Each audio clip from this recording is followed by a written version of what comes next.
Sarah, her face a mask of primal fear, showed the damning symbol to David. He tried to rationalize it, desperately clinging to the comfort of logic. "It's an old design, a tribal mark," he insisted, his voice cracking. "Elias needs to socialize. We're taking him out, now." The three of them stood by the front door, David reaching for the knob, his hand shaking. He turned it. It didn't budge.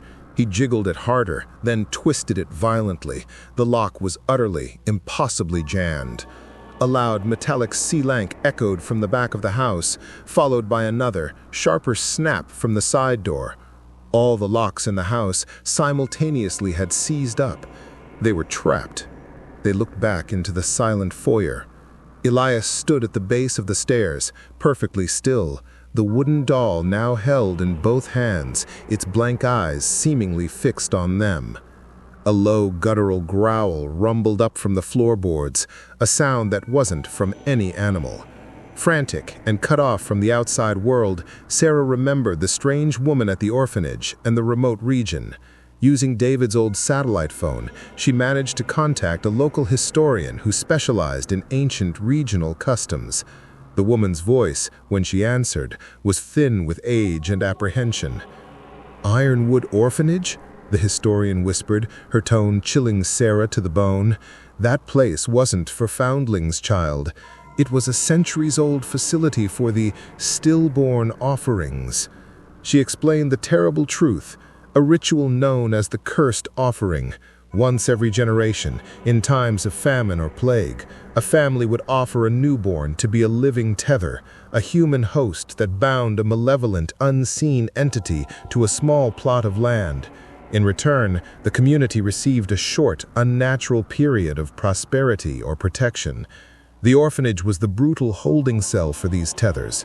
The wooden doll, she clarified, wasn't just a binding artifact, it was the key to the transfer. The curse requires the tether to be willingly claimed by a new family, the historian rasped. When you adopted Elias, you didn't adopt a child, you signed a contract. You didn't bring Elias home, you brought the vault home. The line went dead. The quiet stopped. Elias began to move, but only when his parents were looking away. Sarah caught glimpses of him in her periphery, a fleeting shadow, a too-quick turn of his head. And when he spoke, the voice was a deep, dry rasp, echoing as if from a vast, empty chamber. It was definitely not the voice of a child. It was something ancient and parched. David, paralyzed by a terror he'd never known, watched from the kitchen doorway as Elias, eyes still blank, began to drag the heavy doll around the house.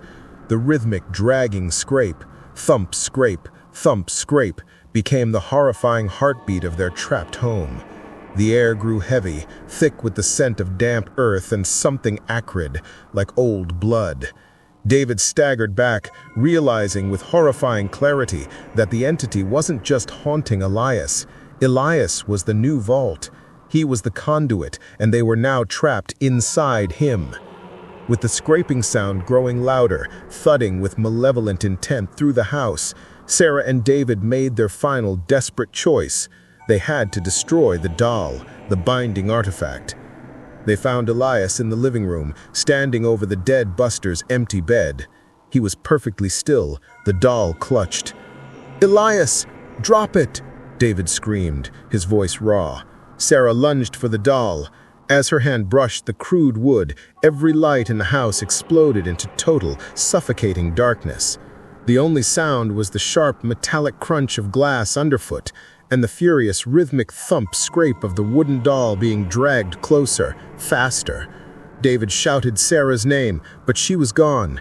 He heard heavy, uneven breathing and the desperate, frantic scrabbling of something unseen. Then the deep, echoing voice, no longer a whisper, but a resonant declaration coming from the blackness right in front of his face. "You were warned not to disturb the still one. Did you truly believe your kindness was a form of protection, that an offering could be rescinded?" The lights flickered on for just a single, horrifying second. David saw Sarah, her eyes wide with terror, slumped against the wall.